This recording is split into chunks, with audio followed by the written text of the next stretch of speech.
అన్ని రకాలుగా ప్రయత్నం చేసినాం. నంబర్ 1. మీన్ వైల్ కేంద్ర ప్రభుత్వం నీళ్ళే లేవురా నాయన ప్రత్యామ్నాయం చూసుకోవాలి 1 కాదు 3 ఉత్తరాలు రాసింది.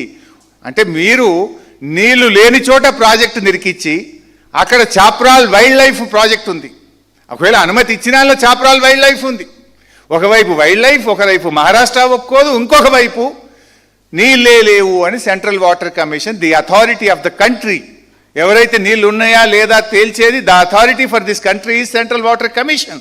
The union minister Uma Bharati wrote a letter saying that there is no water, please look at alternate చూసుకోండి అని చెప్పిండ్రు. అయినా మేము మీలాగా కమిషన్ల కోసం, మొబిలైజేషన్ అడ్వాన్స్ల కోసం నీళ్లు లేని చోట ప్రాజెక్టులు కట్టాలనా? మహారాష్ట్ర ఒప్పుకోకపోయినా అడ్డమైన కాలువలు దవి మేము కమిషన్లు మీరు తీసుకున్నట్టు మేము మీలాగా తప్పుడు పనులు చేయాలా? మీరు తప్పు చేసి దొంగ అన్నట్టు ఉన్నది. ఏదో సిగ్గుందా జీడిగింజ అంటే నేను మొత్తం నల్లగానే ఉన్నా నాకేమవుతుంది అన్నదట. అట్లున్నది మీ ముచ్చట.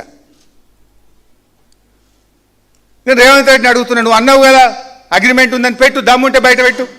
ఒకవేళ తమ్మిడిహట్టికి 152 మీటర్లకు మహారాష్ట్ర ఒప్పుకోనుంటే ఆ అగ్రిమెంట్ ఏదైనా ఉంటే బయట పెట్టు. I'm ready to resign. ఆ క్షమాపణ చెప్పు. అబద్ధాలు మాట్లాడిన తప్పైంది, రాజకీయాల కోసం అబద్ధాలు మాట్లాడినా తెలంగాణ ప్రజానీకానికి క్షమాపణ చెప్పు. ఇంకోటి అడుగుతున్నా, you can understand our sincerity. Congress వచ్చి 2.5 సంవత్సరాలు అయింది. వీళ్ళ మేనిఫెస్టోలో తమ్మిడిహట్టి కడతాము అన్నారు, తమ్మిడిహట్టి కడతాం పీక్తాము అన్నారు. మరి 2.5 సంవత్సరాలు మీకు అపాయింట్మెంట్ దొరకలేదా? ఆనాడు కాంగ్రెస్ గవర్నమెంట్ ఉంటే నెల లోపల పోయి కలిసిన నేను. కాంగ్రెస్ ఓడిపోయి బీజేపీ గెలిస్తే వచ్చిన గవర్నమెంట్ వచ్చిన 10 రోజులకే పోయి కలిసిన.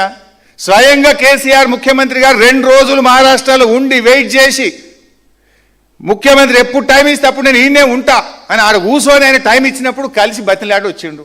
6 నెలల్లో కేసీఆర్ పోయిండు, మా ఇంజనీర్లు పోయిండు, నేనే 3-4 సార్లు పోయినా. మరి మీరు 2.5 సంవత్సరాలు పోయింది కూడా లేదు కదా.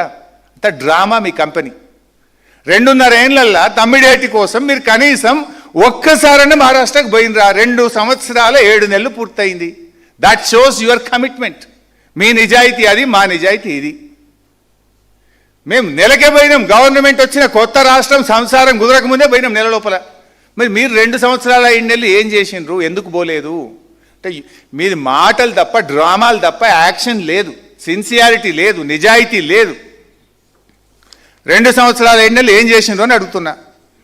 ఇంకా అవినీతి గురించి మాట్లాడతాడు. మీరు మొబిలైజేషన్ అడ్వాన్సులు తీసుకొని 2,700 కోట్ల రూపాయలు లేపిన, 2,328 కోట్లు లేపిన మీరు అవినీతి గురించి మాట్లాడడం అంటే దయ్యాలు వేదాలు వల్లించడం. కాంగ్రెస్ అంటేనే కరప్షన్, కాంగ్రెస్ డిఎన్ఏలోనే కరప్షన్ ఉంది. ఇదే రేవంత్ రెడ్డి తెలుగుదేశంలో ఉండి అసెంబ్లీలో మాట్లాడిండు, బయట మాట్లాడిండు, ఇది జలయజ్ఞం కాదు ధనయజ్ఞము అని.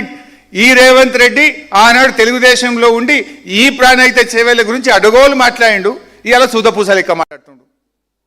ఇక రంగులు మారంగానే, చొక్కాలు మారంగానే, పార్టీలు మారంగానే నీ స్టాండ్లు మారుతాయి. కానీ ప్రజలు మారరు కదా. నువ్వు మార్చుకోవచ్చు. Now coming to the next point. అంటే ప్రతి అబద్ధం నేను జస్ట్ ఇంకా పేజ్ 1లోనే ఉన్నా. ఆయన రాసుకున్న ప్రతి పాయింట్కు నేను ఆన్సర్ ఇస్తాను. ఎన్ని అబద్ధాలో చెప్పదలుచుకున్నా.